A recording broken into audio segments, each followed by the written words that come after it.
9h, 11h, Europe 1 Culture Média. Philippe Vandel. Et c'est l'heure, Philippe, de l'info média du jour. Et dans cette info média du jour, on va tenter de comprendre pourquoi l'image des journalistes s'est à ce point dégradée, avec un terme qui revient souvent, détesté, au comptoir d'un café, dans une manif, dans un taxi ou sur les réseaux sociaux. Qu'est-ce qui se dit sur ce métier? Des horreurs. Les journalistes seraient des menteurs à la solde du pouvoir, censurés par leur patron. Ils disent tous la même chose et ne sont attirés que par l'audience. Et encore, je vous épargne les insultes.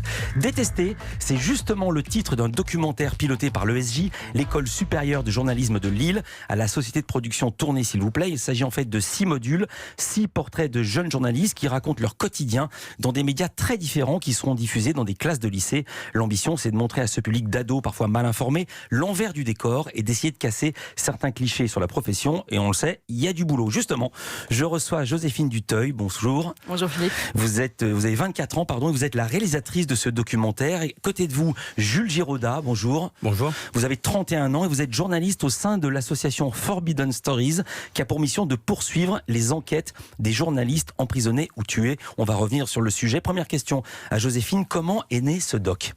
Moi, quand je suis arrivée à l'école de journalisme, c'était il n'y a pas si longtemps, en fait, il y a quelques années, j'étais très déstabilisée parce que le premier discours qu'on nous a tenu, c'était quasiment un discours d'excuse, en fait.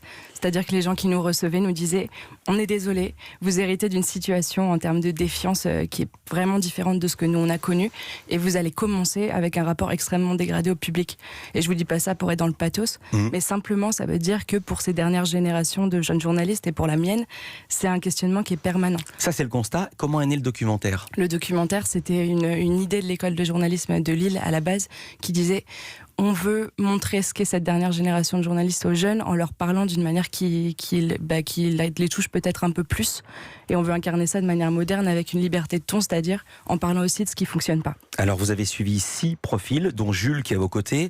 On va commencer par le commencement. En ce moment, il est quasiment impossible de parler de la défiance envers la presse sans évoquer le mouvement des Gilets jaunes. Vous avez suivi Guillaume Bertrand de BFM TV, la chaîne détestée par les manifestants. Extrait.